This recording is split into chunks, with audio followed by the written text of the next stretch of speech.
Hello everybody and welcome into the SFA Season 17 Week 6 BearCave games. And we're starting off with a sub, thank you. Oh, Cryo subbed as well, 17 months in a row. Cam's been here 12 months. He's got game day coming, so thank you guys for supporting. The support has been wild this season after a bit of a stinker of a season back in Season 16, but we are back in full force. We're coming off of a great sim week where both Texas and Ohio State went down to users, so the Battle of the Beak both got awesome wins in the sim. Also want to remind you guys that back on Monday in my basketball game, I did get socked in the throat, so my voice might still be a little messed up. So that's why. I'm not sick or anything, but just so you know. But yeah, this is the SFA. It's an online dynasty. Ran through Discord, Twitch, and YouTube. You can jump at any time, claim a team, and you can claim a team and build them up to be a national champion. We'll send you a real-life trophy. Coach Mike Gronstel, Bob Toledo, he's 4-1, one of the favorites in the MAC, so thank you. Hello, did they call a foul? No, I did not get the foul call. It was like a loose rebound, and he was trying to get away, and his arm went up and hit me right in the throat. But yeah, Coach Mushbrain Boyle better not be hurt. 5-1 Red Raiders, yes sir. So a lot of sim matchups, but we got a really nice slate of games and a banger of a game day in the Big Ten. So let's get on into some of it. Just a reminder, guys, March Madness is around the corner. Make sure you are paying attention to college basketball, as it is one of the biggest events in the server throughout the year. And March Madness winner gets a 90 overall reward player. Also, check out our friends over at Home Field Apparel. They just dropped Villanova and Gonzaga additional merch, so you can check them out. They're planning to drop a shitload of stuff leading up to March Madness, as well as Wind is back exactly 2 years. Congratulations, Wind, 2 years, and nothing to show for it. Oh my God. 5 subs from Coach Keat. He's trying to pay me off to make sure Husky Boyle's not hurt, apparently. Thank you. We got 15 people in here. Oh my God. That is 9 subs here before we even get in the game. Let's go. All right. Anyways, let's get on into it. Big time BearCave slate. We are going to start out in the MAC, and this is one of those that you look on the screen, you look on the surface, doesn't look all that great. But non-conference, the MAC is on paper the worst conference this season, but Ohio Mania, they are the favorites. So, as always, BearCave is the 10 best games that are not game day. And we jump in. If it's close, then we will watch it play out.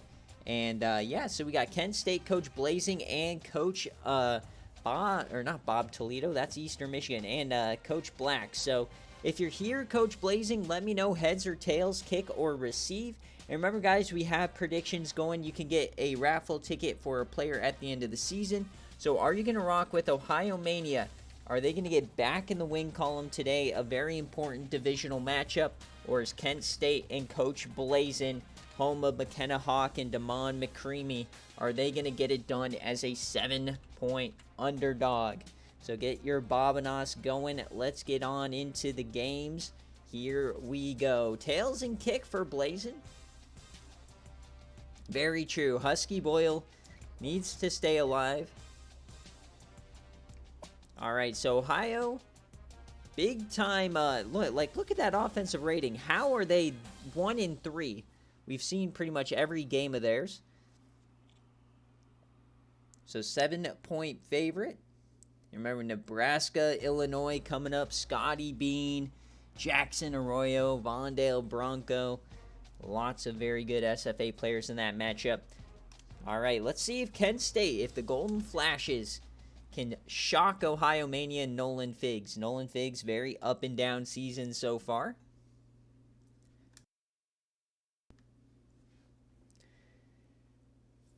And it's not from a lack of yardage, averaging 458. So here we go. Ohio Mania, Kent State, MAC schedule. A reminder, guys, every single conference champ will make the college football playoff this year.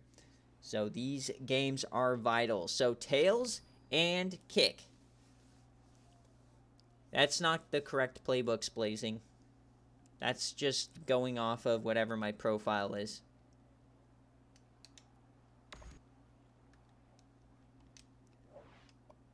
You don't ever want to pay attention that switches all the time.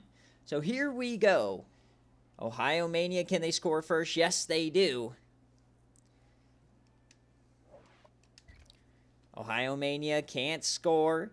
7-0, 14-0. No way. Kent State doesn't have the ball like at all. It's 21-0 at halftime.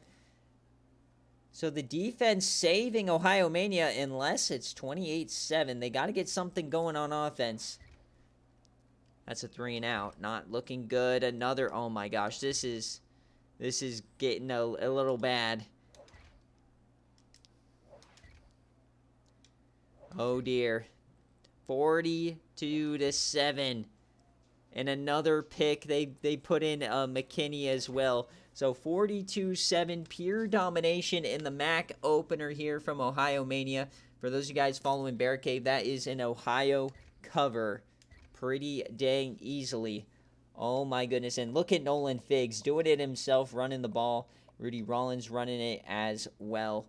Ohio got on the board though. Kent State did. Oh, this is diabolical. 9 of 27 for McKenna Hawk, the Florida transfer, 33% in an interception. Running the ball, Kentrell Byrne, the SFA player. Decent day, but you are not going to win a lot of games going 33% through the air. As 3 guys got over 10 tackles, 4 TFLs for McGrew, no sacks, 1 interception for Derek Simmons. The deflections, Lane and Hall, no forced fumbles. Joe Jam Jr., shout out to him. Nolan Figs goes 24-33, 335, 1 touchdown, 1 interception. Running the ball, Rudy Rollins, 144 on the ground. And Figs got 56 himself, and Lee Brown, the backup. All right.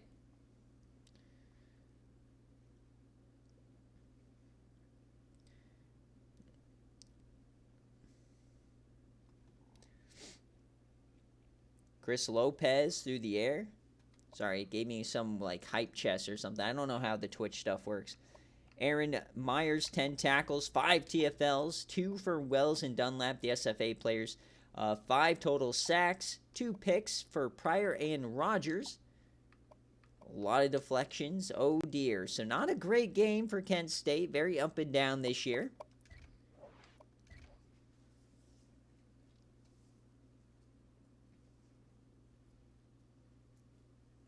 I like that the Concepcion line is catching on with you guys.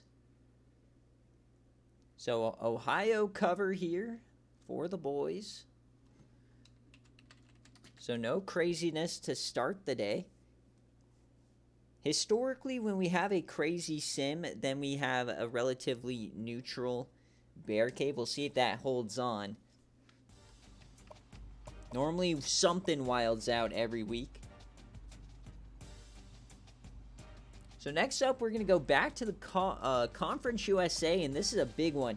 You've got Tulane and SMU. SMU is the Baylor Slayer. They're like the only team in the SFA that has a positive record against Baylor. So going against undefeated Tulane, Coach Maddox, very underrated coach in the SFA. This is a 2.5-point favorite. So Maddox, if you're here, heads or tails, kick or receive, but I don't think he will be. So Mushbrain, let me know, kick or receive. You don't get a heads or tails pick as the home team.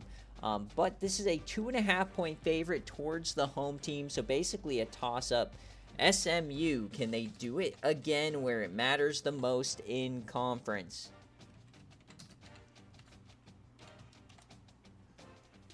Coach Mushbrain historically is the Justin Herbert of head coaches. He's a what-if coach.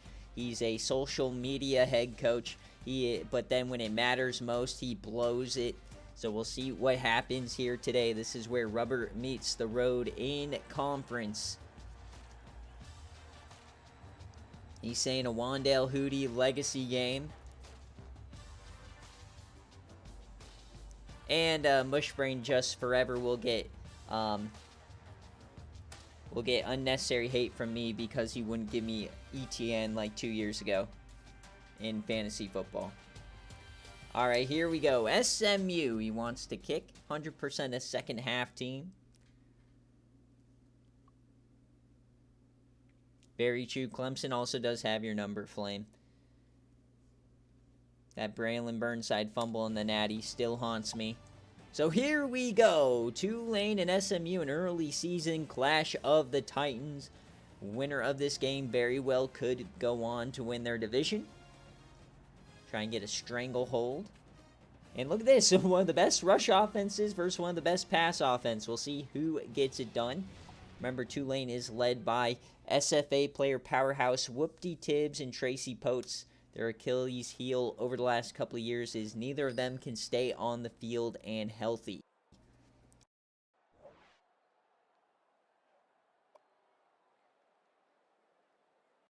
All right, we're back. My controller disconnected for a second. We should be okay. Reread my prediction. What do you mean, reread my prediction? The prediction says SMU on both sides? Oh. Did I screw that up? Okay, well, you guys know what I mean, though. SMU is the favorite here. So SMU minus 2.5 is the favorite. SMU plus 2.5 is incorrect. So you're just gonna have to deal with it.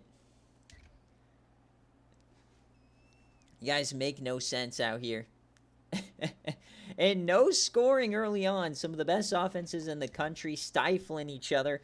There goes Tulane, but SMU comes right back. We got a great one brewing. It's 10-7 at halftime. The home team is in shambles. 17-7. 17-14 now. As we enter the fourth quarter, Tulane holding on to the lead. Oh, they get a field goal. Here comes SMU. They take the lead. Right now, it's an SMU no cover. We're going to go one play at a time the rest of the way. Here we go. Nobody doing anything. Remember, we can only jump in at the 2-minute mark. And that's a touchdown for Tulane. A big one there for Whoopty Tibbs, the SFA player. So here comes SMU. Can they punch it home? Can they score before we jump on in? No, they can't. 28-21. They need a tutty. Wandale Hootie at quarterback. Is that Wandale Hootie or is that somebody else? Ja'Chrice Bass at the bottom, though. They hand off to Baldwin. He pushes forward. Zach Shelton brings him down. I don't know if that's Wandale. I don't think it is. I think there's a backup quarterback in. Or is that Wandale? It might be Wandale. I might be tripping. Here's the throw. Yeah, it is Hootie. He has all the time in the world. And to the end zone. Caught! Touchdown, SMU! Wandale Hootie. Yeah, I'm just not used to seeing Wandale Hootie in an SMU uniform, I guess, because I thought for sure that was not him. All right, so we got a tie game now. Maybe a questionable throw, but based on the angle, it looked sketchy, but he got it through. People are saying Wandale Booty. All right, here comes Tulane, and we're about to see Tracy Potes and Whoopty Tibbs, both healthy. Some of the most underrated players in the SFA because Maddox isn't all that active, but he recruited both these guys like 3 years ago, and they've just dominated ever since. So can they get it done when it matters the most? Minute 43. Potes number 4. Whoopty Tibbs in the backfield.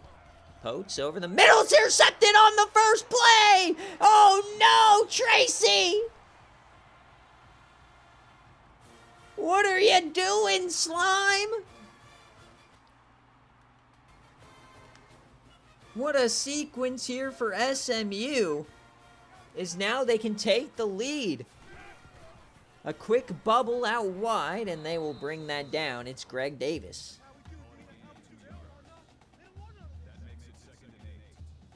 Right when I start praising Tracy Potes, he makes me into a horse's ass. Oh, brother. 28-28. They could probably just drive down, kick the field goal. Wandale Hootie dumps that off to Baldwin. He has a bunch of room, and that may just do it. Tulane gonna have to start calling the timeouts now. Over 300 yards for Hootie. Christ Bass, top of your screen. They'll likely just run this out. Hand off to Baldwin, up the gut, and he gets himself 3. Tulane takes that final timeout. 69 seconds left in the game. Nice. 2nd and 7. Here, Tulane, you might want to let him score. Hand off to Baldwin, up the gut. He reverses field, and he goes down, trying to get to that right hash. It'll be 3rd and 4 now. Last chance for SMU to move the ball a little bit. They'll come out in goal line. Safety's coming in. They'll motion a tight end out wide. The fullback dive, and they'll get 3 to Tony Bell. So SMU will be able to take this all the way down and kick the game-winning field goal. We'll see if they waste all the time.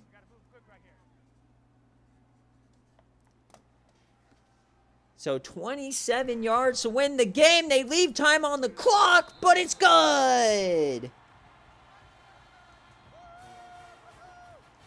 Oh my, they did not bring it all the way down. They give Tulane a chance here.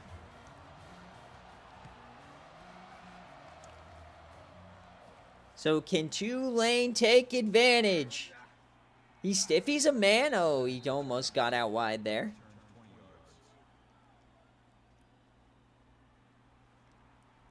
The Gatorade bath must have messed up the mic, and Hootie thought that they needed to snap it. 14 seconds in a dream. Does Potes have it in him? Potes drops back. He has time. He's gonna hopefully yam it. He rolls left. He does yam into the ground. What in the world was that? That was such a great build to a throw, and it was just a complete duck. So 2nd and 10, 7 seconds left. Maybe 2 plays if they play their cards right. Potes yams it deep, and it's caught. But 2 seconds left. They've got to somehow get this snap off. Remember last week, Baylor couldn't do it. Can they somehow get it off? 2 seconds. 2, 1. Snap it, and they don't get it off. SMU survives. Congratulations. Mushbrains wins again.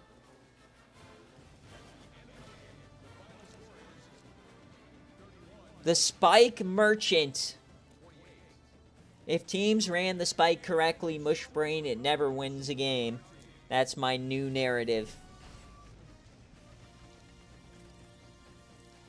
Congratulations, and that's an SMU cover, folks. SMU minus 2.5. What a line. Pat myself on the back for that one.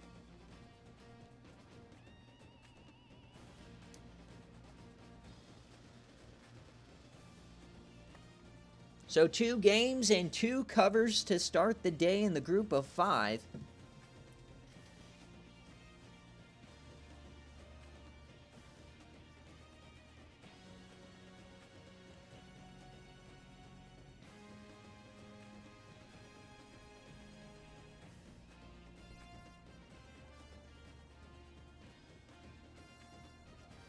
Oh, Coach Fi clicked the wrong SMU. Oh, no. Tough scene. Sorry. I will be better next time. Please respect my privacy. Whoop-de-Tibbs scores. Ches Northcutt scores. SFA players. Hootie with a 44-yard scamper. So 31-28, Wandale Hootie, 23 of 42, 300 yards, 3 touchdowns. Baldwin only had 39 on the ground, but that's all they needed. Yates came to play. Jacrise Bass only had 93 yards. And on defense, Hall gets 11 tackles. TFLs are Barron and Upman. No sacks. Interception goes to TJ Hunt. We saw that live. And no fumbles on the day. And for Tulane, Tracy Potes, 21 of 47, 250, 1 touchdown, 1 interception. Whoopty Tibbs goes for 132 and 2 touchdowns. And Josh Hines, tight end, one of the better tight ends in the country, 61 yards. Fogel gets 105. And on defense, Sykes leads in tackles. TFLs go to Wilkerson. 3 sacks on the day, no picks. Couple of deflections. And the fumble is Randolph, and he recovered it.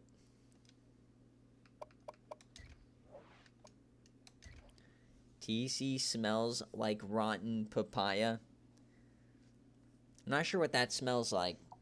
I'm going to take that as a compliment, like I smell like a perfume, like a fermented papaya.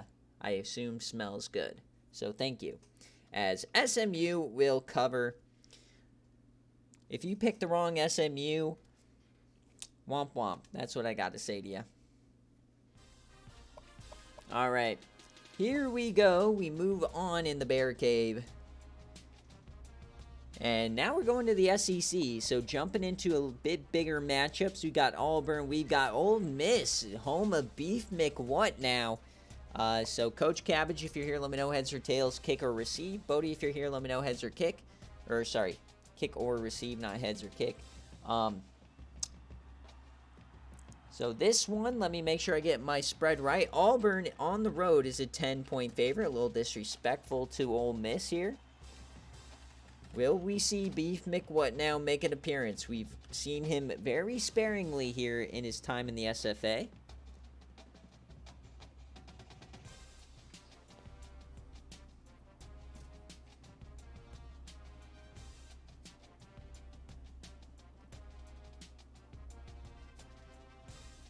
Yeah, a lot of teams do build defenses. Auburn is a quarterback away. They would have had Bob Rubshaw if Cabbage wasn't a big dummy and let him go to the transfer portal. All right, we're going to go ahead and get started here. Yeah, Cabbage has built a really good defense. Not much of an offense, though, to help him out. Auburn is just basically a better version of Boston College.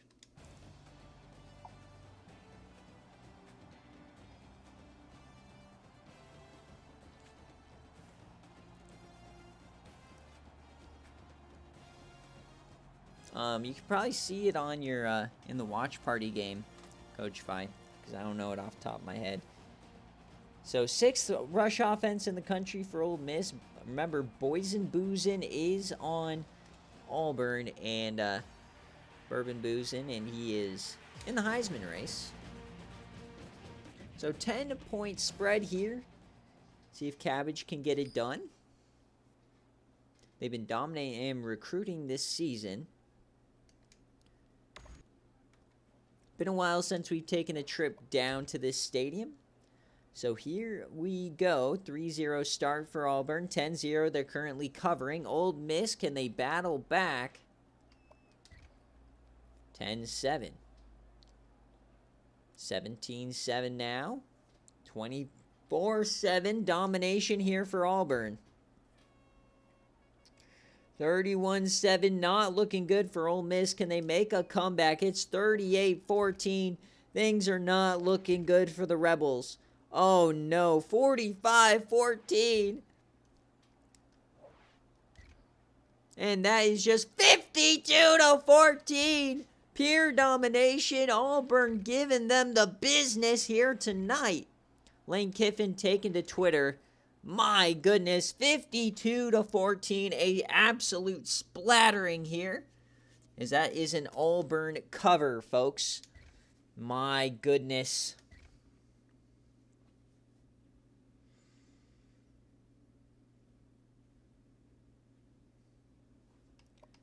Bourbon boozing 3 straight, 4, 5 touchdowns. Bourbon boozing for Heisman, baby. Thad Russell, the redshirt freshman, 18 of 31, 234. But Bourbon boozing 41 carries, 221 yards, and 5 touchdowns. That's what we like to see, baby. Yes, Quinshon Holyfield, 8 tackles, 2 TFLs, 1 sack, no interceptions, 3 deflections, and the fumble for Paul Charles. And for Ole Miss, they got freshman Buster Fernandez playing. So Scott Owens, I guess, not the best day. Couldn't do anything. Beef McWhatnow had 3 catches for 38 yards. Daniels had 12 tackles, 4 TFLs, no sacks, no picks. Bad day here for the Ole Miss Rebels. Jason Washington did get a fumble, though. So Coach Bodie, tough loss for him. Oh, man. That game may or may not impacted a lot of things in recruiting. We'll have to see later on today. Remember, recruits will be posted a little bit later on tonight. So that is an Auburn cover for those of you guys looking at home. 54% of you guys trusted Auburn and Coach Cabbage to get it done. Congratulations. So 3 covers to start the ball game. And now we're going out west to the Pac-12, where I think one of the more underrated teams in the country is set to take place and face BYU. We've got Arizona, number 17 in the country. So Coach Hunt, if you're here, let me know heads or tails, kick or receive. You are the home team, so just kick or receive. But this is a 2-point favorite for Arizona as we are headed to Tucson, place that we know very well here in the SFA. So get your Bob and us going. We got an SFA quarterback matchup, Earl Snyder Sr. for BYU and Raquise Moxley. 2 guys that haven't gotten a lot of showcasing as they were redshirted last season. But 2 very highly touted recruits. You also got the 5-star running back Malik Phillips for Arizona as well. So very important matchup here in the Pac-12. Want to get these early season matchups going, especially when you're chasing teams like Oregon and Washington. So here we go. BYU going on the road. They lost Coach Ron. They still have Shamar Winter, though.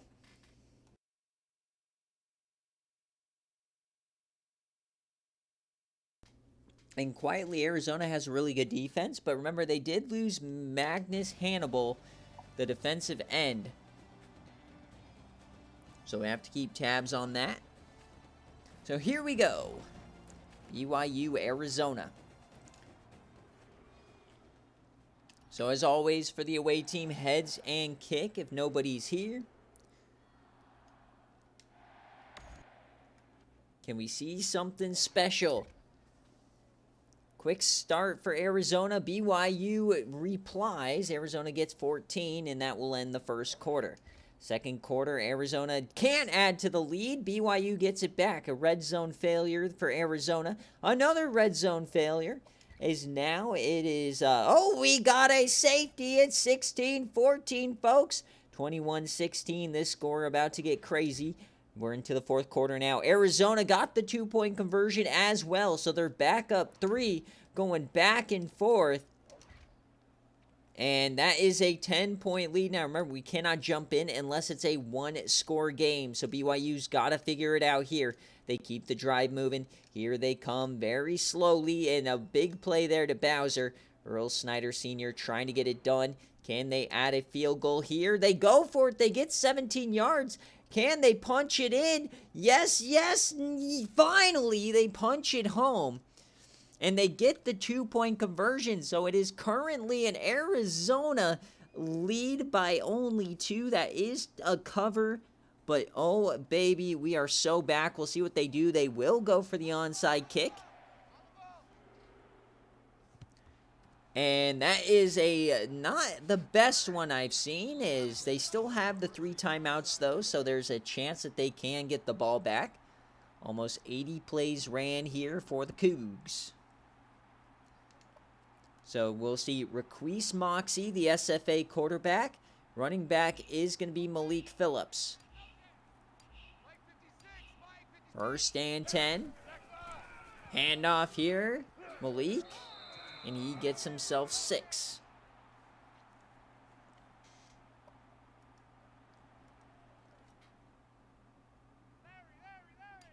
And why is his quarterback number 34? Bro, why did Hunt put him as number 34? That is so gross. As there's a big run, it's Malik Phillips down the right side. He pushes forward. The 5-star SFA player might have just sealed it. So if you're BYU, you're desperately hoping you can stop him for a field goal now. Phillips to the outside, breaks a tackle, gets down to the 1 and doesn't go in. What a great job there. Remember, a touchdown will put this out of reach, though. Now they're in shotgun. Moxie, don't be dumb, just hand it off. They'll throw it. It's Moxie. He has time, and he's going to get sacked. Down he goes. He wasn't about to let it rip. What happened to Moxie, man? Why is he number 34? I swear I don't remember putting him as number 34. So 3rd and goal, last hope for BYU.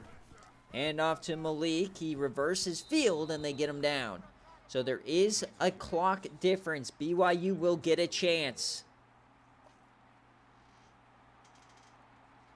So we'll see how much time they actually let him have. As we saw in the SMU game, they didn't wait. They didn't take the clock all the way down. Maybe Arizona's actually a smart program. Looks like they are. So they'll get about 15 seconds left for BYU. 21 yards from left hash to extend it to 5. They'll need a touchdown, and it's good.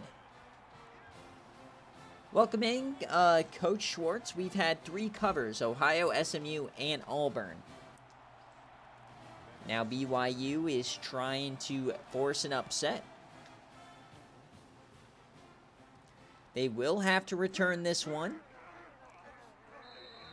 So 13 seconds, Shamar Winter, the SFA player. Earl Schneider Sr., the quarterback.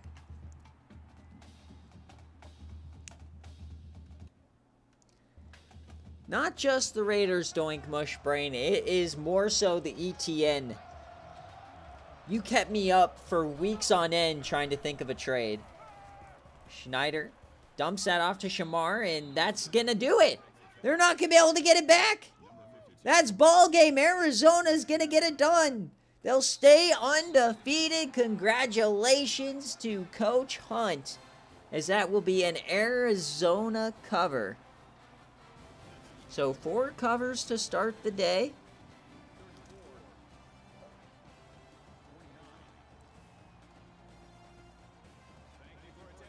$79% of the money going on Arizona, so maybe they're not as underrated as we thought. Yep, Winter is still here. He did not leave when Ron left.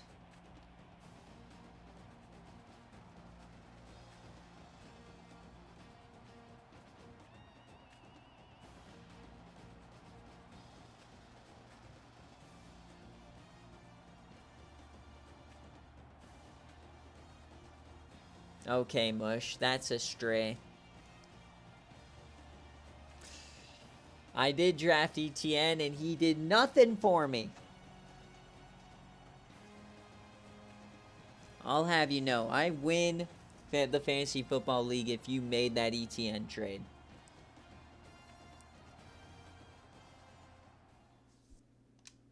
Instead, I raged, and then I did the DK trade with Kenzie, and then that ruined my year. So 34-29 is the final. A lot of SFA players here getting into the end zone. So Snyder goes 22 of 42, 254, and 3 tutties. Winter, 95 yards on the ground and a touchdown. Bowser and Winter are the leading receivers. On defense, Lewis gets 10 tackles, 2 guys with 2 TFLs. Sack for Corey Jones, the linebacker. No interceptions, 4 deflections, and the fumble did not get recovered. Womp womp. And for Arizona, Raquise Moxie, 21 of 39, 295, and a tutty. And Malik Phillips, Moxie, doing it on the ground as well. Deshaun Prince, SFA player, 5 for 60. That's the last player that Dogwater signed that's still on this team. As Rock captain, transfer from UCF, gets 8 tackles, 3 TFLs for Bomani Emons, former ISU guy. Sack for Ferguson, no interceptions, a lot of deflections, the forced fumble as well. All right, so 4 games, 4 covers. Not a lot of crazy upsets happening so far here on BearCave. That's quite all right. Got some good competitive games, though. That's all you want to see. It doesn't really matter so much the outcome. It's more so about the content, am I right? Besides, lol, Ohio State, lol. How do you lose to Jamarcus McNutt in that terrible offense? I don't know. All right, moving on. We got a highly touted rivalry game here coming up. Actually, 2 coming up here soon. But Stanford undefeated, taking on Coach Huey and Notre Dame. So, Huey, if you're here, let me know heads or tails, kick or receive. As Huey wants, she did not reply to the jersey, so I just assume traditional, as that's what she normally goes with. But this is our only pick'em of the week. A very evenly matched matchup here. So this is going to be a who wins. Are you rocking with Notre Dame, or are you going to go with undefeated Stanford? They were undefeated last year for quite a while. Everyone thought they're a bit fraudulent. So pick'em game here, baby. Battle for the Legends Trophy. And Dave pointed out something very interesting. Stanford is undefeated when their opponent gets into some AI tree hate. He never beat them at Oregon, and now Huey posted a chop in the tree graphic, so we'll see if Stanford punishes her. So here we go, Stanford going on the road.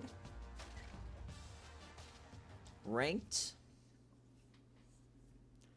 Notre Dame, remember, this game doesn't matter entirely to their independentness. Remember, they just got to win the round robin. However, seeding is a big factor. You do not want to be the 14 seed having to face the 3rd best team in the country in round 1 because you couldn't win against Stanford, right? So, every win does matter, even though Notre Dame is a heavy favorite to make the playoff. So here we go. Heads and kick like usual. And we got some cool air here. All right, so Stanford might be in for a little chilly weather here in South Bend. But they'll start out with a nice little tutty. Shu Okani, the SFA player at quarterback for the Stanford Trees. 7-3, Akamoto not doing much on offense as they'll add a touchdown. Oh, no, they add another. Oh, but Notre Dame gets the big play on the ground. It's 21-10. They're going to have to find some more big... Oh, it's a big play for Stanford. Oh, it's another one. It's 31-10 right on the dome, but here comes Notre Dame. It's only a 2-possession game until they get a field goal. So not... Oh, a fumble. Oh, no. Notre Dame, not like this. Please. Oh, it's a fumble for Stanford. I don't know. Somebody got a fumble. And they get a touchdown. All right, 10-point game. Remember, we can't jump in unless it gets to 1 score. They'll need a quick stop. It doesn't look like we're going to get it. We're under 2 minutes now. Still a 10-point game. And, oh, no, they are running this down. But the field goal's no good. Technically, they have a chance, but they need a long touchdown. And a fumble. Oh, Stanford just beat the brakes off of Notre Dame. 34-24.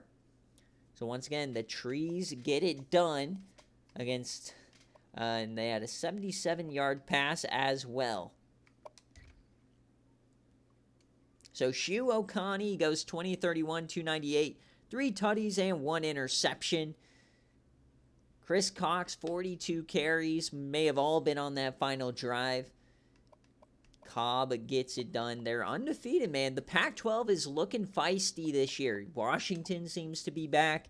You've got you got Stanford. You've got Oregon, of course, with Jay Jettas now. Arizona's looking tough. They could be a really good conference.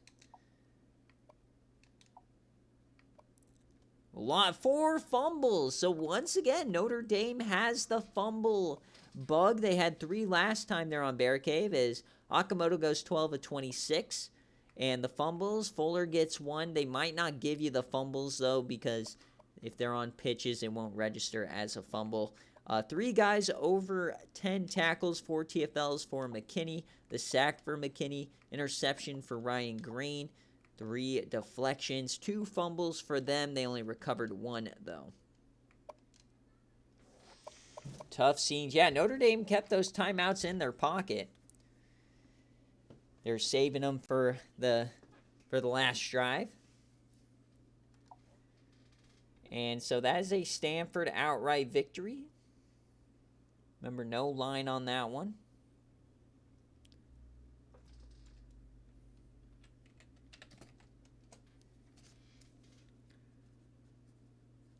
So some would say this is all chalk so far. I'd probably agree. As now we get into the Patreon game of the week, and where did they choose for us to go? Well, they chose us to go to Wyoming. And UTEP. Talk about a snoozer. As we've got Florida Man taking on Coach Wind. Florida Man, let me know, heads or tails, kick or receive. Looks like he already put it. Let me see what they wanted. He wants the throwbacks. Did not see Wind submit anything he normally doesn't. So that means they got to go with the all whites. Oh man, look at those things shake. You're literally playing Wyoming. Why are you shaking playing Wyoming? Come on now, buddy. As this is going to be a 21-point spread for Wyoming.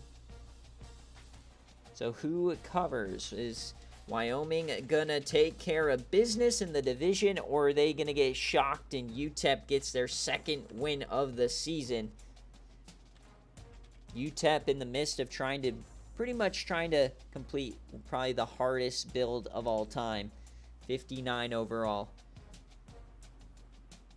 So UTEP does get priority, so they'll do tails and kick Wind. All right, let's see what happens.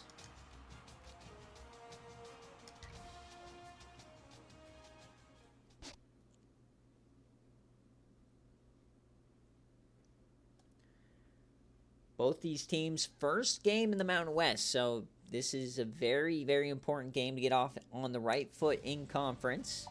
We are in Laramie on the island. So can Coach Wind get it done? UTEP in their Texas Western alternates.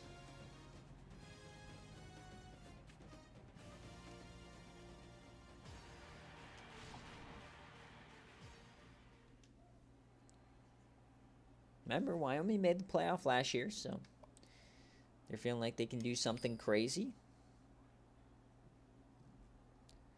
All right, so Wyoming wins the toss. They elect to receive. They want the ball, and they're going to score. Oh, baby, getting aggressive on the island, and they do nothing with it. It was a 3-and-out. Not a great start for Wyoming. UTEP takes the lead. Oh, no, Chris Neal, not like this, buddy. They get 3. Oh, what is happening here? UTEP takes an 11-point lead. Wyoming finally scores. It's a 4-point game at halftime. Oh, no, the cover looks out of reach. They just got to try to escape with a win. It's the 4th quarter. UTEP has a 2-score lead. Not like this. It's a pick by Burnett Jones, the Yams legend, but a 3-and-out. What did UTEP do on defense? Oh, and they finally score, but they don't get the extra point. Oh, man, 4 minutes left. A dream for UTEP. This would be the upset of the season for them. Can Wyoming get it done? It's 4th and 15. Remember, we can't jump in till the 2-minute mark. They decide to punt. Here we go. It's 3rd and 11. Wyoming has to get off the field here to have one more chance. What in the world has happened? They run the ball to the short side and they push him down. They have to use one of those timeouts. So Chris Neal and company, this is your chance, a game-winning drive. You're not going to get the cover, but can you survive?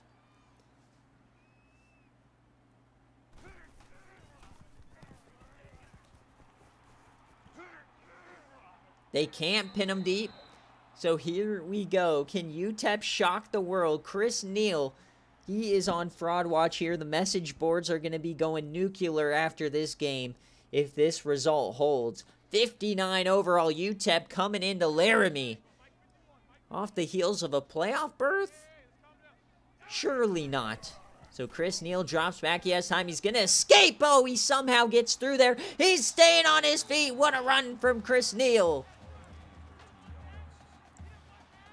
It looked dicey there at the start, turned it into a big gain as they'll hurry it up now. Pistol form, minute 30 left. Chris Neal again, over the middle, hits his man. It's the freshman Harrison Gray. He has been so good for them.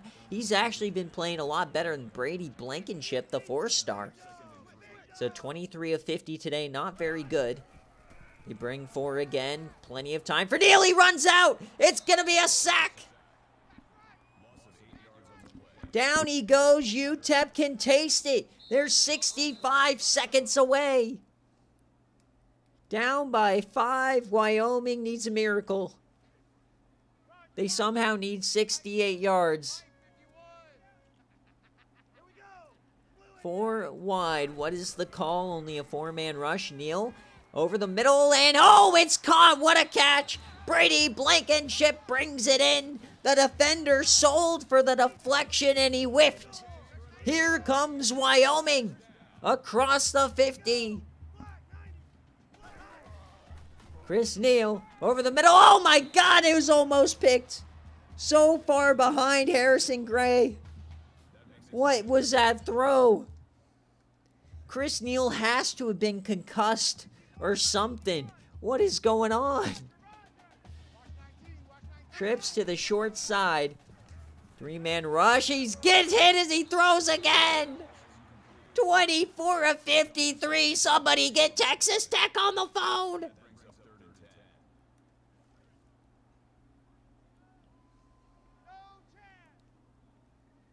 Four wide. 3rd and 10. They need a tutty. They bring a cover 0. And it's 4th down. Chris Neal is pooping his pants out there. Texas Western living rent-free. 4th and 10, game on the line. UTEP for the upset of their season.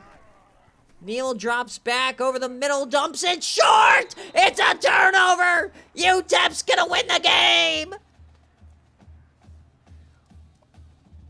Do you believe in miracles?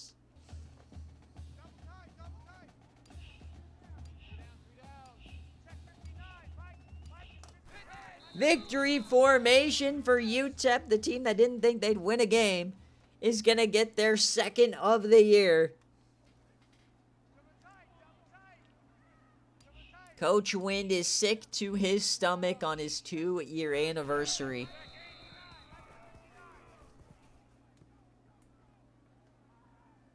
Oh my goodness.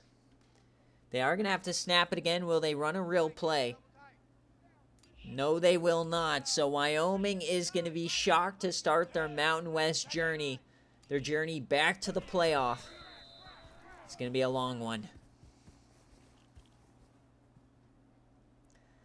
So not only does UTEP cover 21 points, they win outright 2 weeks in a row. The Patreon BearCave Game of the Week is a outright victory of epic proportions. 28% of you thought they'd cover. How about an outright victory? I don't think anybody probably put UTEP outright.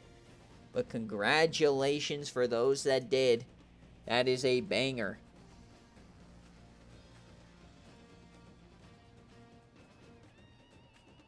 So now UTEP, they're not just talking about winning a game or two. They might be thinking, hey, we could make some noise in the Mountain West. Remember, UTEP has 4 appearances in the Mountain West Championship in SFA history, and they've lost every time.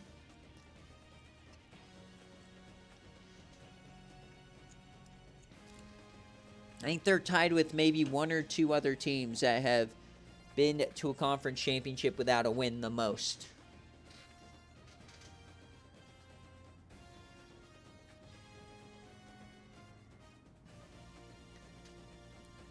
Yeah, I don't believe that for a second, that Florida man actually believed in them. All right, but nice little victory there for UTEP. That's one that is going to put Wind in a bit of a depression here.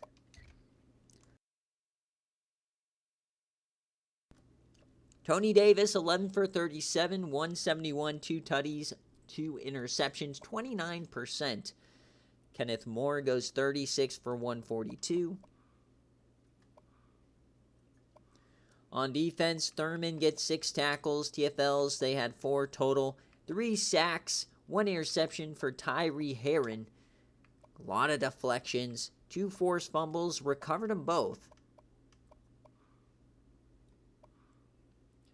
Chris Neal, 25, 55, 334, 2 touchdowns, and 1 interception. Jamie Brown, only 8 carries tonight. Looks like he must have been hurt. Brady Blankenship, 9 receptions. Harrison Gray only had 2. TFLs for King and McFadden, 3 total sacks, 2 interceptions, but they're unable to capitalize. And that is going to do it for Wyoming. So not the best start for them, but remember, all you got to do is win your division. Tougher than it sounds. So the fans on the island are sick to their stomachs. That's what happens when your team now has expectations. Leads you open to this kind of heartbreak. I remember when I lost to Wisconsin and Coach Stride, that one pissed me off. Talk about a shitter. Wisconsin. Ugh. All right. So let's get it going. We're into the second half of BearCave now. The level of competition raises considerably in these spots, as we'll go back to the Pac-12 as undefeated and number 1 in the country. Oregon is going to take on UCLA, who's also undefeated. So, Jay Jettas, if you're here, let me know. Heads or tails, kick or receive. Fun fact about this game is we're in Season 17, right? Season 7, so 10 years ago, was the first season on NCAA 14. And Oregon was number 1, and UCLA was number 2 all year long. They dominated. UCLA got upset by our eventual champions, Iowa State, in the first round, and then Oregon lost in the semifinals after beating Michigan State. They lost to Clemson, so it's kind of cool. 10 years later, they're both undefeated. They're both meeting here on BearCave, so let's see what happens. Jay Jettas, though, let me know if you're here.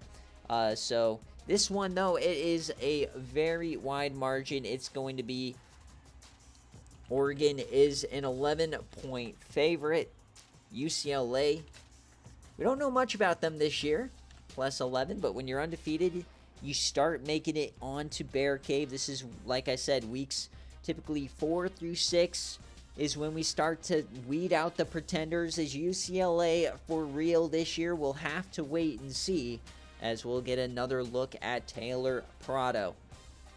So here we go. We'll jump on into this game. I don't see Jay Jettas quite yet. We still have 3 banger games coming up after this before an awesome game day. We got Florida State, Miami, Florida LSU, and Baylor, Iowa State as the main course. Remember, all VODs will be available later on tonight. We'll do recruiting, and then highlights from game day will be available on YouTube tomorrow. So here comes Oregon.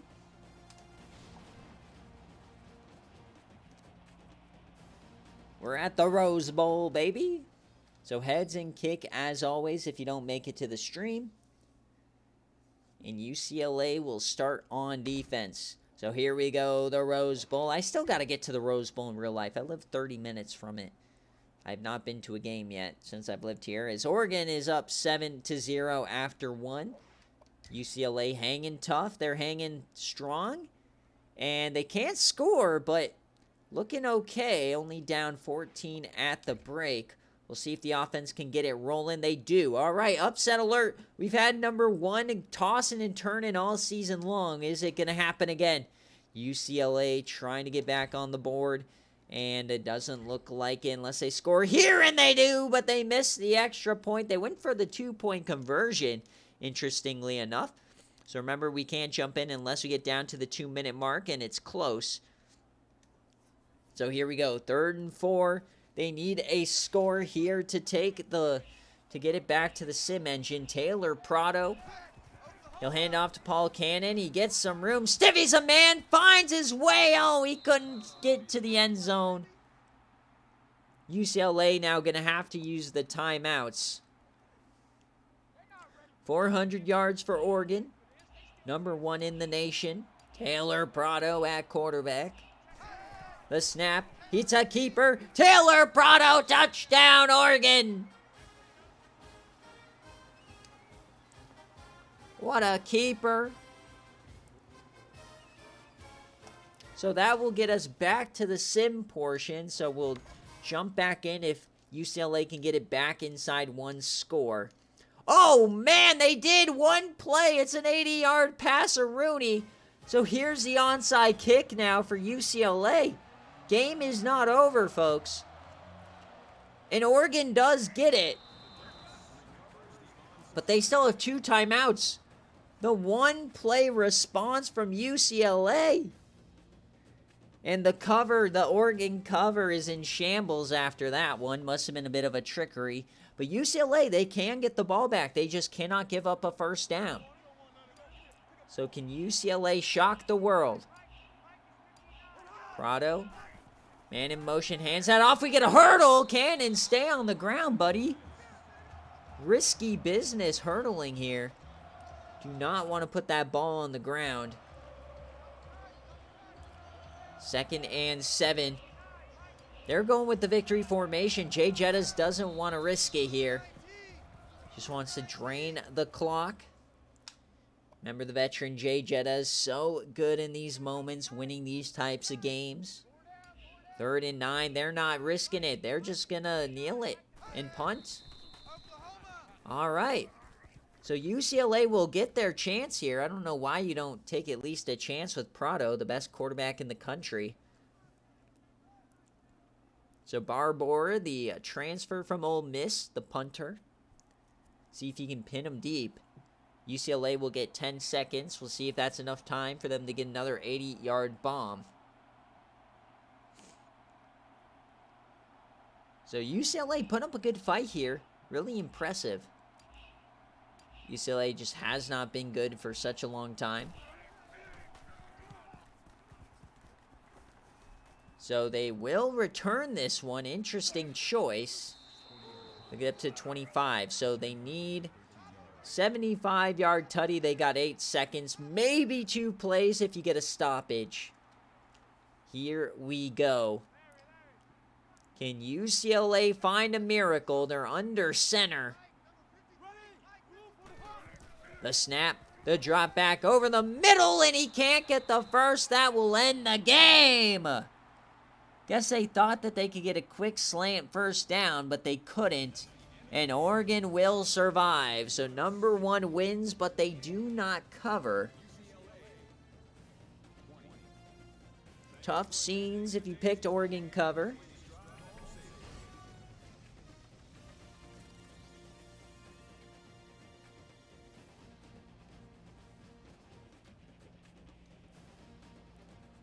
So 92% of you guys thought they're going to cover, but UCLA making a nice pick. So congratulations if you took a chance on the Bruins.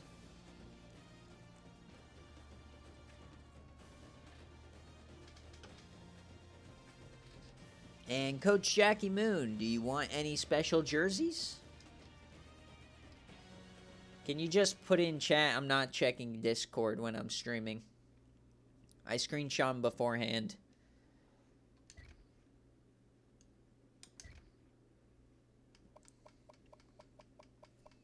So 95, they're now calling it a 95-yarder. Traditional garnet. So Taylor Prado goes 21-34, 285, 2 touchdowns, 2 interceptions. Run the ball, Paul Cannon, 48 yards. Prado had 71. Keontae Duckett, Jace Fiker over 100 yet again. No tutties for him, though. 4 TFLs for Reed. 3 total sacks. No interceptions. 3 deflections. And the fumble for Chris Young, he recovers.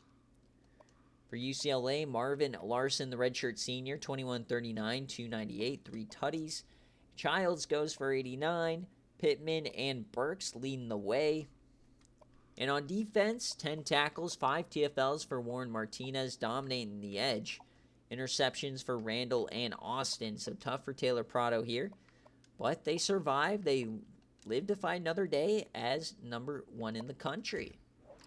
So Oregon looking pretty good this year.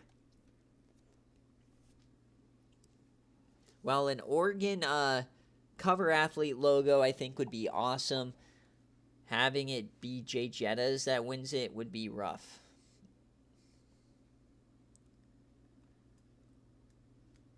All right, so as an Oregon no cover for your bets, as we will move on as we're going back to some age-old rivalries. We got Florida State taking on Miami. Miami led by freshman quarterback Sycamore Crowdis, and same with Florida State, the number 1 quarterback in the class, Ben Brothers. So they want their traditional garnet here. So this is Florida State. They, on the road, are going to be a 3-point favorite. Miami's actually been really good this year. They're back in the ACC. So are you going to go with FSU on the road, or are you going to go with Miami? Very interesting indeed. Very important divisional matchup. Garnet top, gold pants is traditional garnet. Okay. We'll get your gold pants. I didn't know that. See, you gotta teach me stuff. You say garnet, I put garnet. What am I supposed to do? No, we're not doing a green fire Jay Jettas emote. No, no, no. We're not giving him any sort of positive. Red is for the...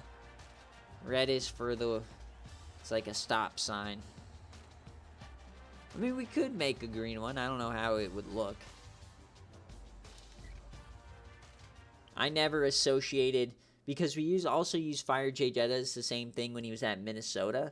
So I've never associated it with Oklahoma.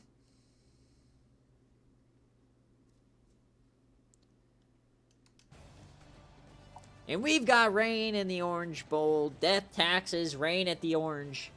Here we go. Florida State and Miami.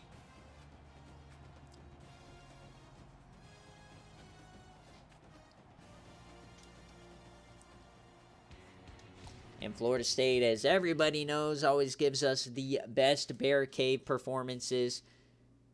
At least the most entertaining, not the best. Most entertaining, definitely the better adjective here.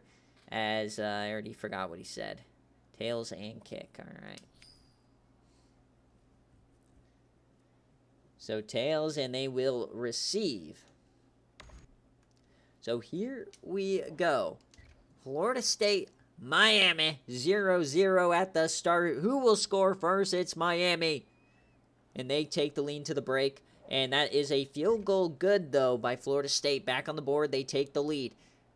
Miami struggling here in the second quarter. They get a big-time run, 14-10 at the break. Here comes Florida State, though. No, Miami adds a field goal. Tough scenes here. Not a lot of scoring in this game. It's 17-13. The rain is pouring in the fourth. Oh, it's a long drive. Miami goes up 2 scores. We need a quick one here from Florida State. Not looking good. They had to punt it. They need a stop now. Remember, we cannot jump in unless it's a 1-score game. Oh, my God. It's 24-13. They're running it down their throat, but they're going backwards now. But there's a minute left. 46 seconds. We need a long drive, a quick drive, and it's not going that way. Hold on. You get 17 for Burner, 15 seconds. Oh, no, it's not looking good. And that's game. Down goes Florida State. So Miami looking really good here. What in the world happened? Ben Brothers, 12 of 23, 163. Travion Burner, 31 carries, 150 yards. Where was the problem? I don't see anything that was like crazy. Defense, 3 TFLs for Fisher and White. Only 2 sacks. No interceptions. 1 deflection for Broom. No fumbles. Defense just didn't really do anything, I guess. I don't know. Miami 7 for 20 and they win? Crowd is through for 40 yards. Oh, and look at that, though. The run game, it was Travis Birch all day long, and Crowdis did it himself as well. Snyder gets 11 tackles, 3 TFLs. Okay, so sacks were probably the issue, ruining a couple of your drives, and then just them running it. So they probably shortened the game, very few possessions, and they just made you pay. So that is a Miami outright victory. So a bit of an upset here. 18% of you guys rocked with the Miami.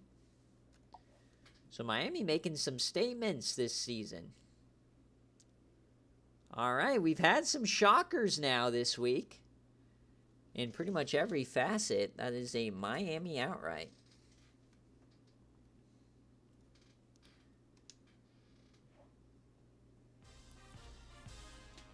All right, Florida and LSU now. Tribe who took down #1 a couple of weeks ago. Can they get another big one against Llama? It's Llama, it's Tribe. 4.5 point favorite here for the Gators.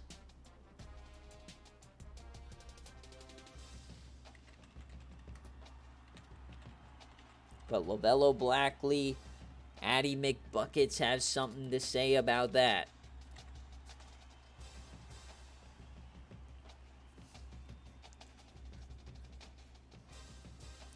No, Jay Jettas, you survived, but it was a no cover.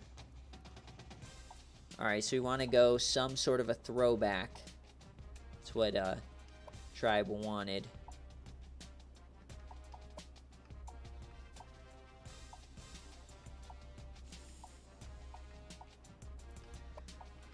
I guess we can go all orange for them. A bit of a throwback here.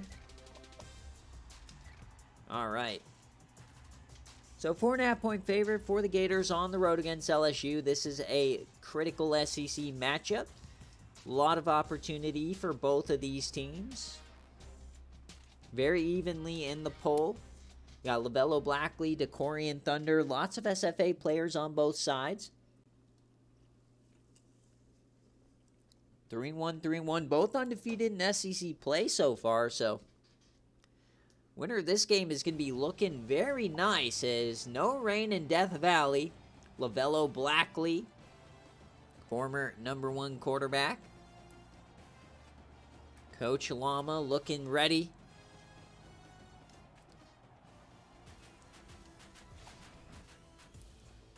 Here we go.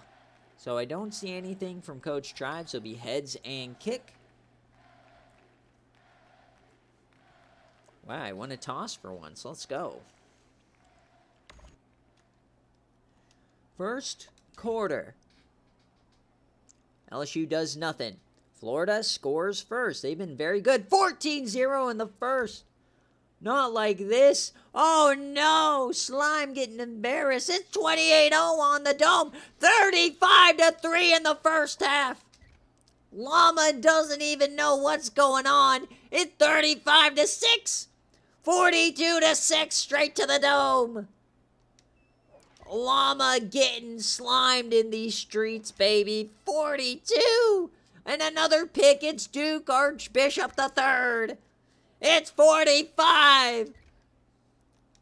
And a fumble. And that's going to do it. 45-6. Pure domination for Coach Tribe. Congratulations. Oh my goodness. They returned a kickoff for a touchdown. And that was, the rest was history. My goodness.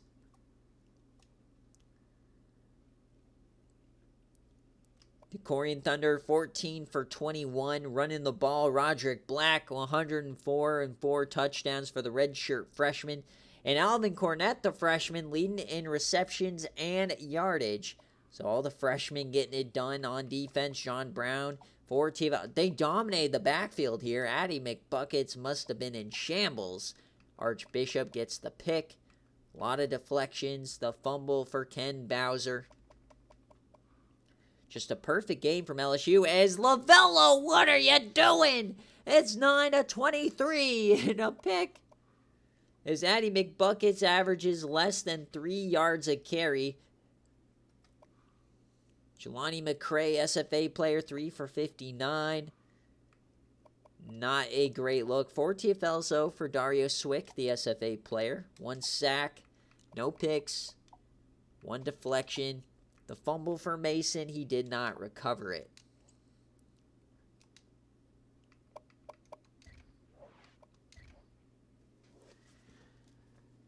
So that is a Florida cover if I've ever seen one. So 44% of you guys trusted Florida to get it done, and they did. But now we've got the big one. We've got the Big 12 boat. We've got the Big 12 Giga Yam. Baylor and Iowa State. A rivalry old as time.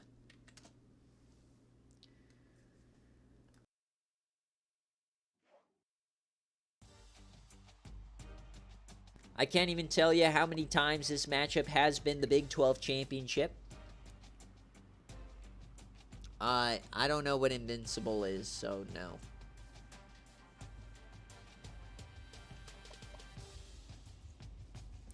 So Baylor on the road after a loss to SMU. Iowa State, couple weeks off a loss. 3-point favorite for the Baylor Bears on the road. So who do you got? We got Baylor at -3 and Iowa State coming off of a Cyhawk win on game day. Pretty dominant as well. That was a couple weeks ago at this point, though.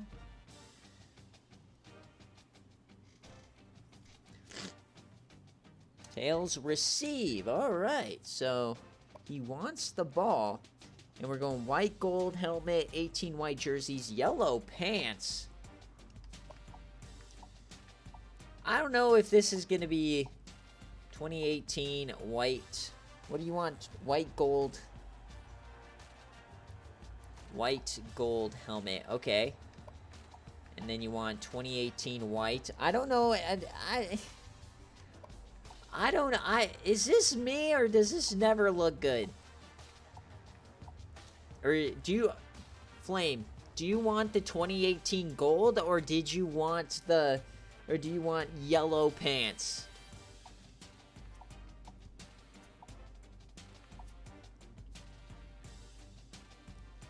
$18, okay, because I'm colorblind, but I know that doesn't work. And, alright, and so it's Tails and Receive. BearCave jersey requests are only Patreon, unfortunately, Coach Schwartz. Alright, so let's get... I put out the prediction, right? Okay, yeah, 57% of you guys are rocking with Iowa State. That is disrespectful to the Giga Yam that is Coach Flame. Put some respect on his name. Here we go, the BearCave finale before we get to game day. A monstrous game. First game in the Big 12 for Baylor this year. Coming off the embarrassment. And we've got Rain and Jack Trice, baby.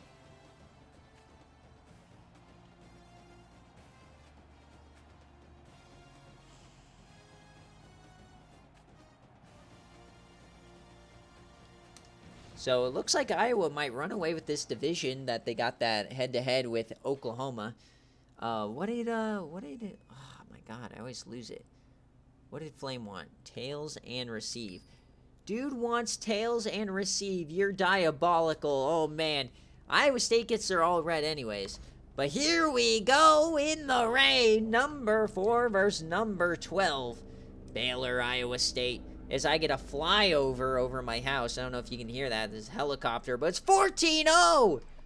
Here comes Baylor. They will score. And they tie it up immediately. You can never get too big of a lead on Baylor. They will come right back. They get another 14-point lead. And Baylor will likely come back again. They get... Oh my God. No way. They got a safety. And they take the lead. Baylor. Death taxes and the Baylor Bears as they are now back down. Iowa State not going away without a fight. We've got a barn burner here, baby. 35-31. And oh no, they're getting stifled. It's 4th down, but they get the field goal, 41 yards. So little over 3 minutes left. Can Iowa State run the clock out? Remember, we cannot jump in until we get to the 2-minute mark. 3rd and 10. 4th down. They're going to have to punt. So Baylor will get their chance. They have 3 timeouts. They'll run this clock down, but only down 1.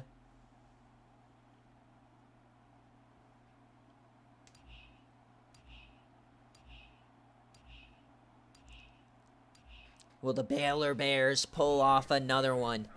Another instant classic here at Jack Trice. Broken tackle. Oh, that was scary. Udalin Johnson. What a name.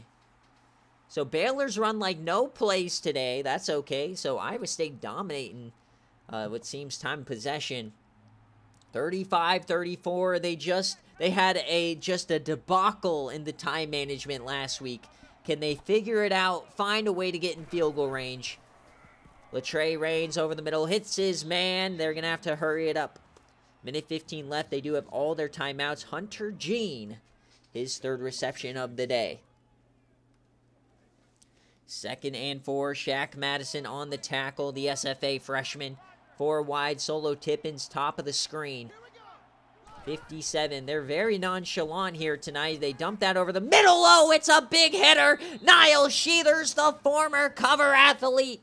The former CFP MVP gets some infringed range. 50 seconds left. They're hurrying it up. Here come the Baylor Bears. 35-34. Latrey to the boundary, and he gets out of bounds. Clinical here for Coach Flame. Never a doubt, even down 14 2 different times. 44 seconds left. Still have all their timeouts. They're out empty. Iowa State desperate for a turnover. Latrey has to take off. He breaks 1, and oh man, he gets sacked. So 3rd and 7. You do not want to be forced to take a long-range field goal here. 3rd and 7. It's 4 wide. I don't even know if they can hit it from here, to be quite honest. They probably need more yardage.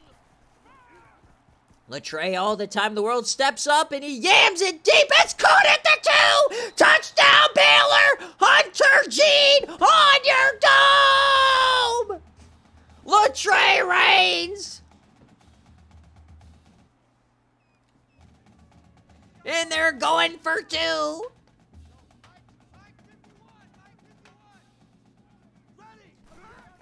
To put them up by, 7? And they get it with ease.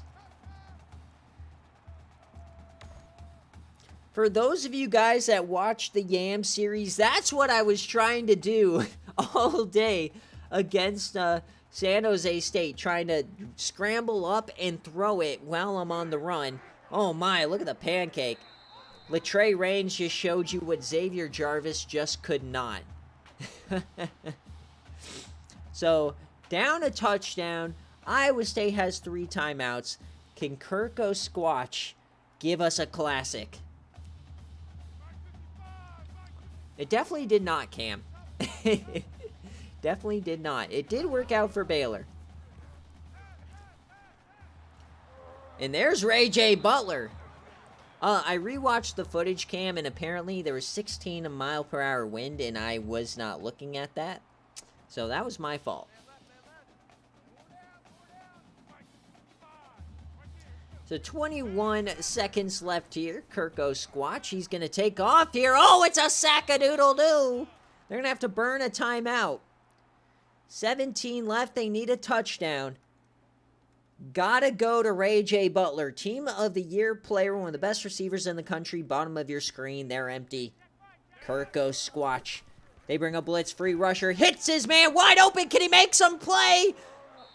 Gets the first. It's Johnny Burton. They used the last time out. So Coach Schwartz is going to have to take 2 shots to the end zone here. They're 34 yards away. What is the play call here? Kirko.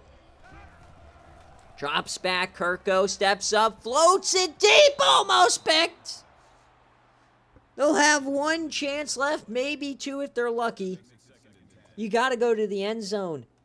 There's no point risking getting caught in bounds. And it looks like they're going to do just that. It looks like 2 yams coming up. Can Ray J. Butler bring it down? Kirko drops back a 3-man rush. He yams it deep in. Oh, it tipped. Oh, it's caught off the tip. Ray J. Butler on your toe. We got a tie game. The triple tip ties it up. Unreal.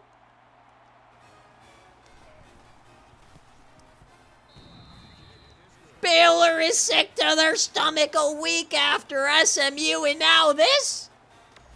The triple tip.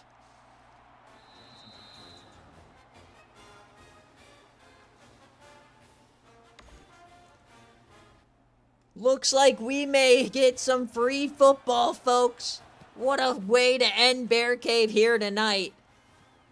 Coach Flame, he is sick to his stomach. He knows it all too well, and here we go. So, Flame, let me know heads or tails, offense or defense.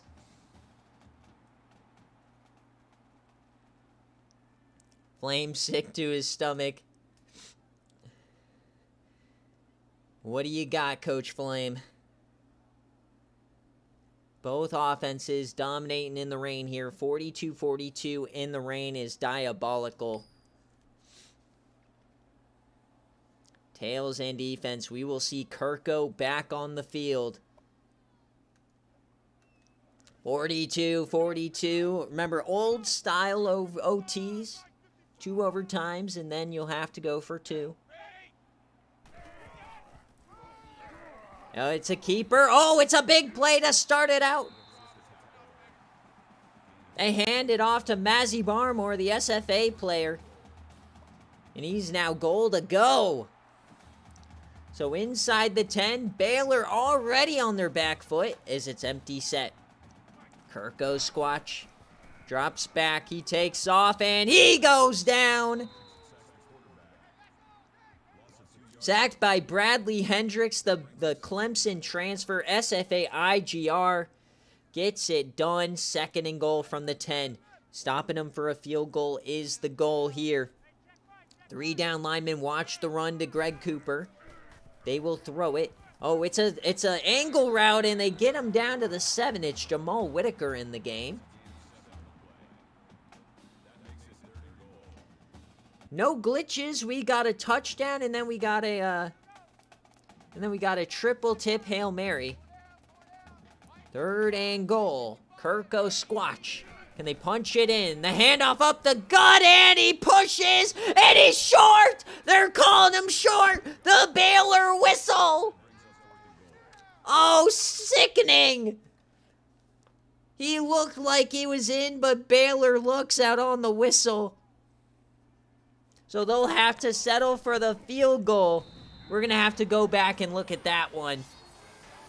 He looked like he was in, and this is a preview of our game day game. This score is not for real, but I'm hoping it's this close. This looked like one hell of a game.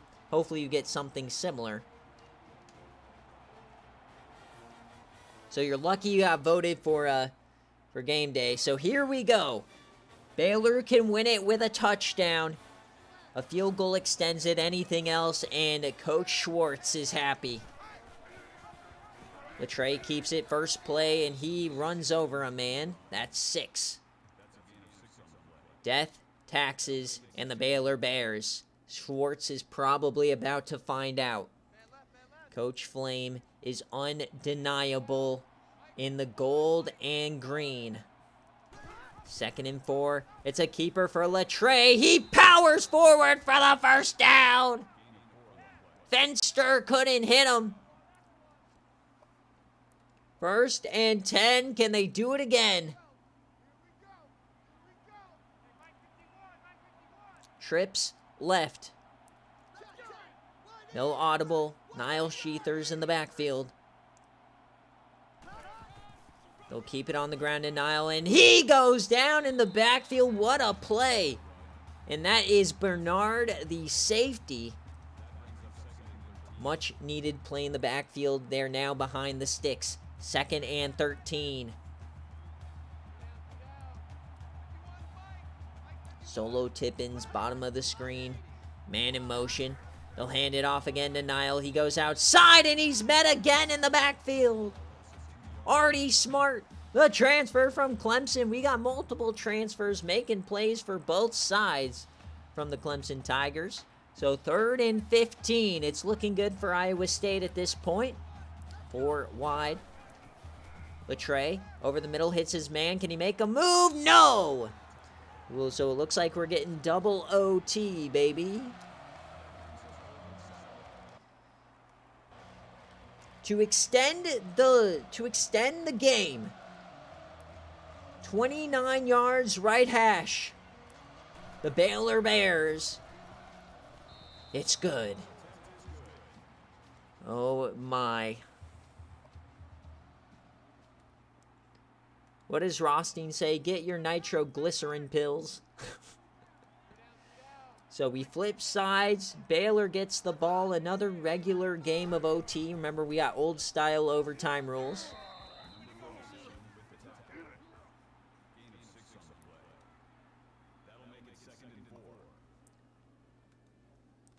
Zesty, TC, what are you saying? 2nd and 4.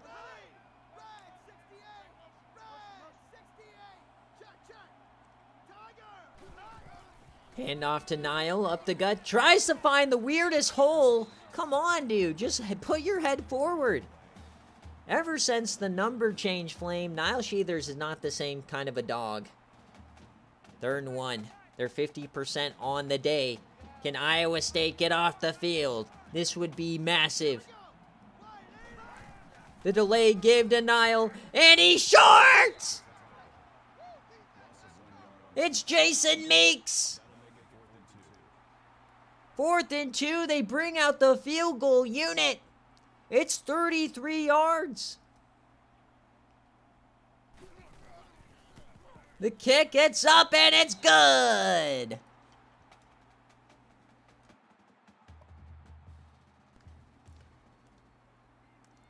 So now a chance for Iowa State. A touchdown wins it, field goal extends it, and anything else, and Baylor survives. They roll left, it's Kirko, he floaties, it's caught. Going backwards is Ray J. Butler, they'll call him only getting 4. He has over 140 yards, 2 touchdowns on the day, including the triple tip Hail Mary. Lipsidus Xander, the SFA player. 2nd and 6. Double OT at Jack Trice. Kirko to the boundary. It's caught, and he runs over a man and gets the first. How about that from Derek Matthews? Turns the corner into a puddle.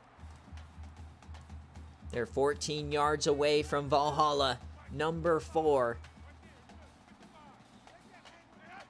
And they take down the king of the hill. Dumps that off to Derek Matthews. They get him back this time.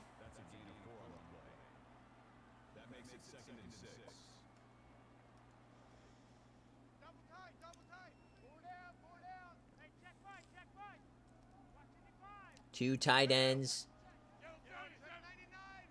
They'll audible into shotgun. 2nd and 6. Kirko has time. Yams it deep. Touchdown! Ray J. Butler again! Iowa State's gonna win the game! A walk-off and Jack Trice to shock the Baylor Bears.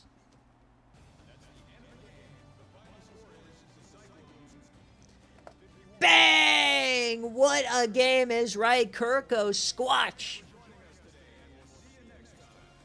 And Iowa State has climbed the mountaintop in the Big 12. They beat Oklahoma. And they beat the Baylor Bears. Oh, no. Oh, no. Bro, you can't make this up. Please jump forward. Please jump forward. Please. Please jump forward. Please, please. Oh, this is sickening for Coach Schwartz. This is sickening.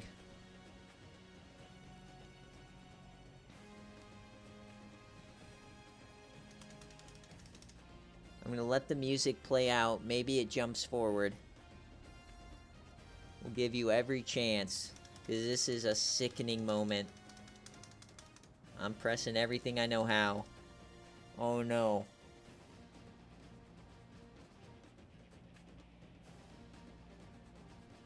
Oh, no. Oh, dear Neptune. Yep, it's crashed. Alright. I'm going to mute the game because I have to restart and it gets super loud. Nope. Age-old rules of the blue square, folks. So I have to just restart everything here.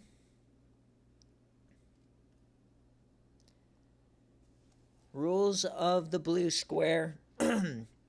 Any crashes, it's a restart.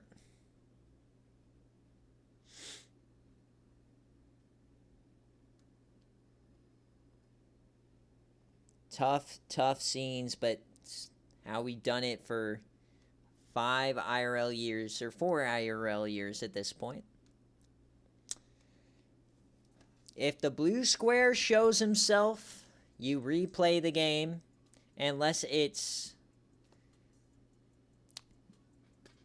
the blue square. Take it up with him. I don't know what to tell you.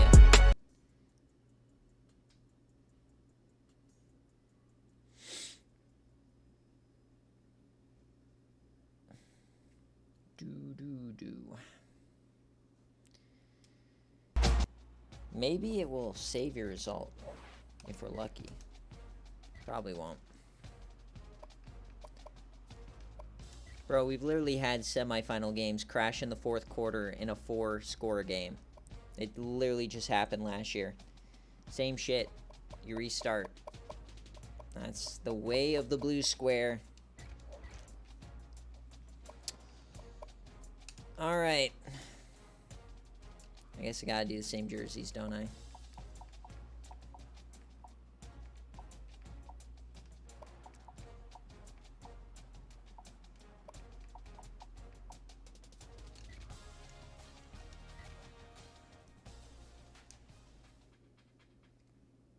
Blue square made itself known, unfortunately. That's what happens. So here we go again. Free football, folks. And this time it's not rain, it's snow. So the blue square wanted some different precipitation.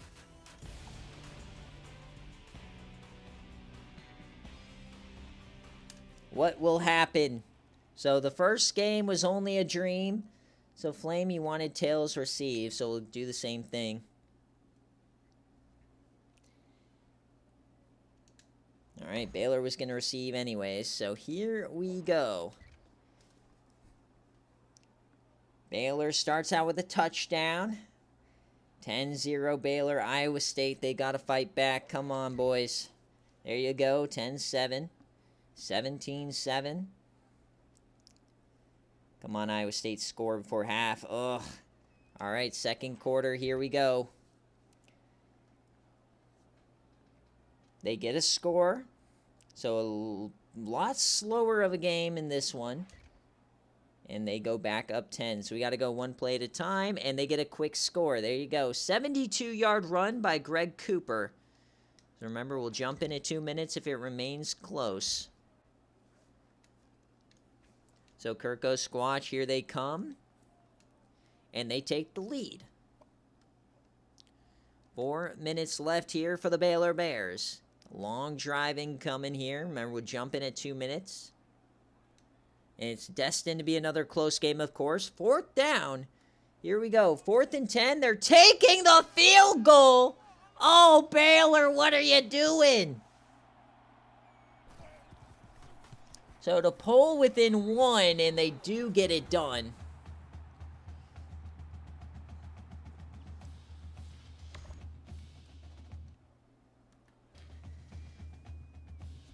It's the age of the blue square. You have to get it done twice. It's the rules. Cope, cry, see. You're probably still going to win.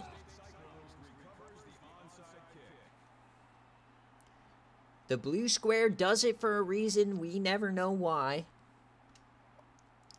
So here we go. Up 1. They need a couple of first downs to seal it.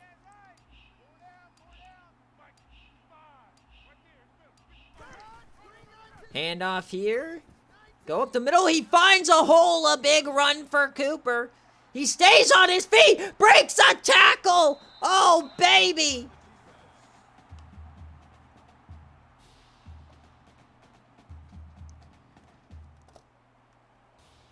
Baylor now on their back foot.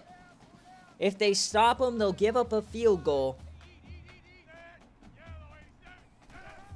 2 minutes left. The handoff to Cooper up the gut again. They are dominating on the ground here today. But Baylor still has a chance. They just got to get a stop. Even if they give up a touchdown, they'll have a chance.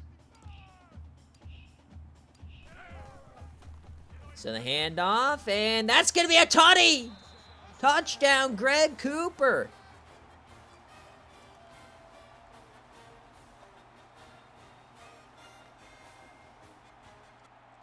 So the extra point to go up 8.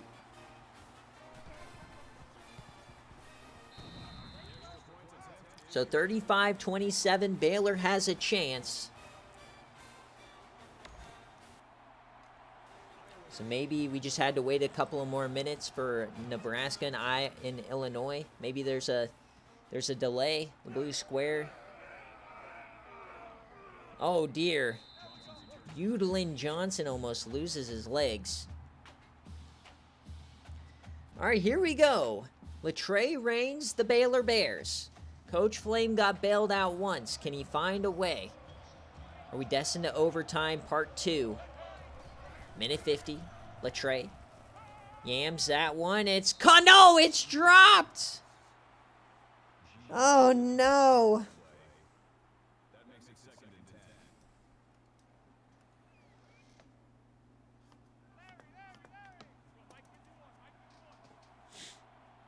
Second and 10. Latrey. That's a catch. And they're going to get 2 inches, so clock continues to run. They only have 1 timeout left. Can Baylor find a way? You don't waste these blue square opportunities. They're 11 for 18 on 3rd down. Delayed give. Broken tackle for Sheathers, and they give him the first. Another Baylor whistle. Everything going Baylor's way. Bull lay. The SFA player couldn't get him down.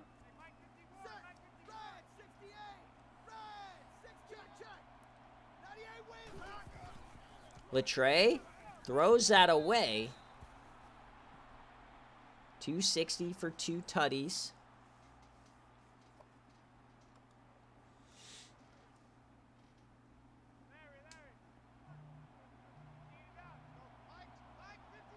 2nd and 10 now. Empty set. Latre has time. To the outside. It's caught. Stopped in bounds. Clock continues to roll. 35-27. They hurry it up. They snap it. Quick throw. It's 4th down. Game on the line. Down 8. The Baylor Bears in shambles. They got bailed out by the blue square. This time it might be worse. Can Iowa State win for the 2nd time today? 4th and 5, and oh, he gets it out. Solo tip-ins. Oh, there goes Solo. What a play. How did they not stop it?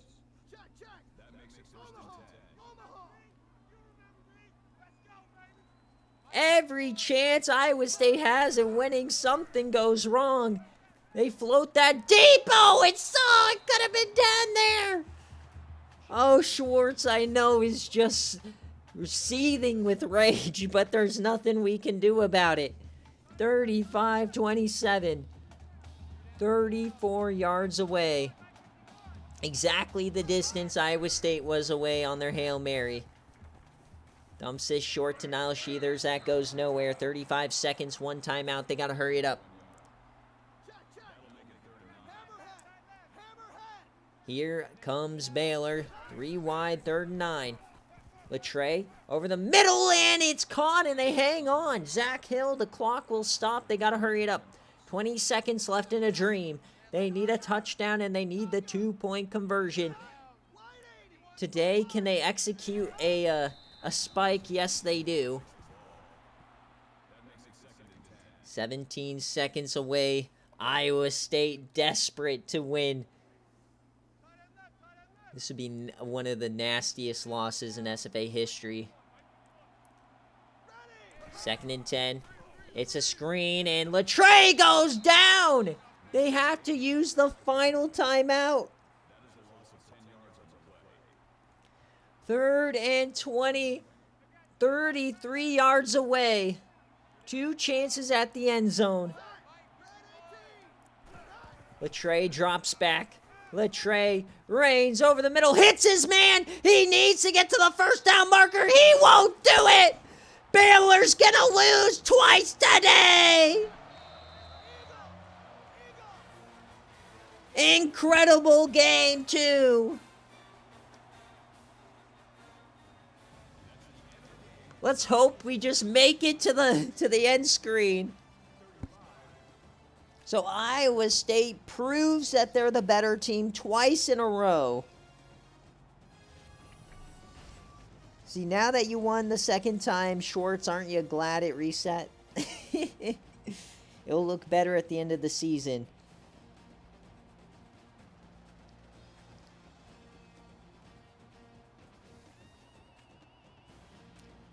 But just so you know, in the future, that is the way of the blue square. Game is not final until we get to the main menu. That's just how it works.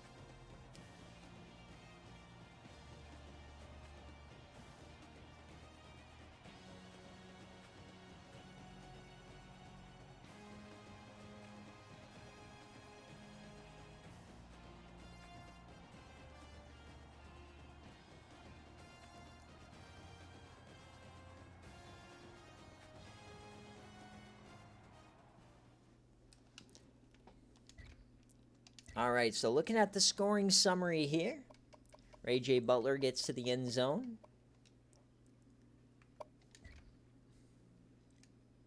Latre goes 23 of 37, 317, and 2 touchdowns. Run the ball, Sheathers gets 163. Sean Mitchell had a great day through the air. On defense, Cobb leads in tackles, only 2 TFLs, no sacks.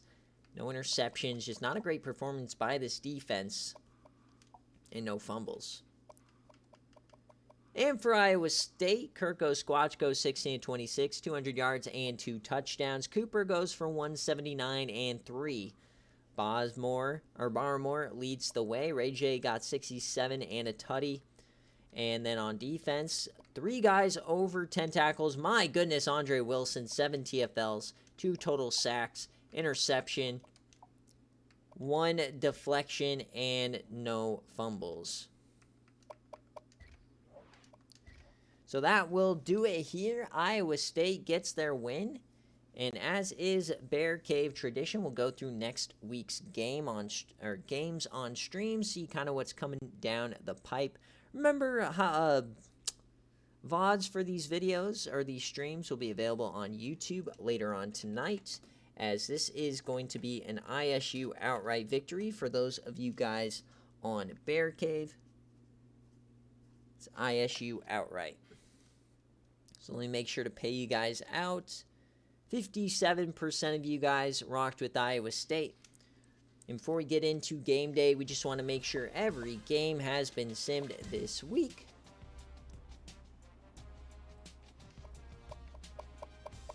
Yep. So week 8, we got Notre Dame at UNLV, Utah State, Duke, Georgia Tech, Miami, NC State. Not a lot of bangers yet. Hopefully there's something down here. We might get a nasty game day. Florida, Alabama could be fun. Arizona, Washington State. Oregon, Utah. Illinois, Ohio State will likely be on BearCave.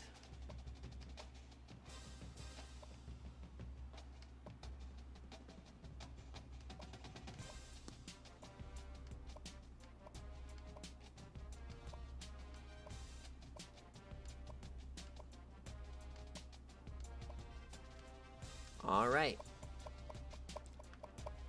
So that will do it. Thank you guys so much for watching and supporting the stream. I'll be back in about 5 to 10 minutes for Nebraska and Illinois. Oh, baby, the debut of Vondale Bronco at running back. I cannot wait for this game. So we'll see you here in a couple of minutes. Peace.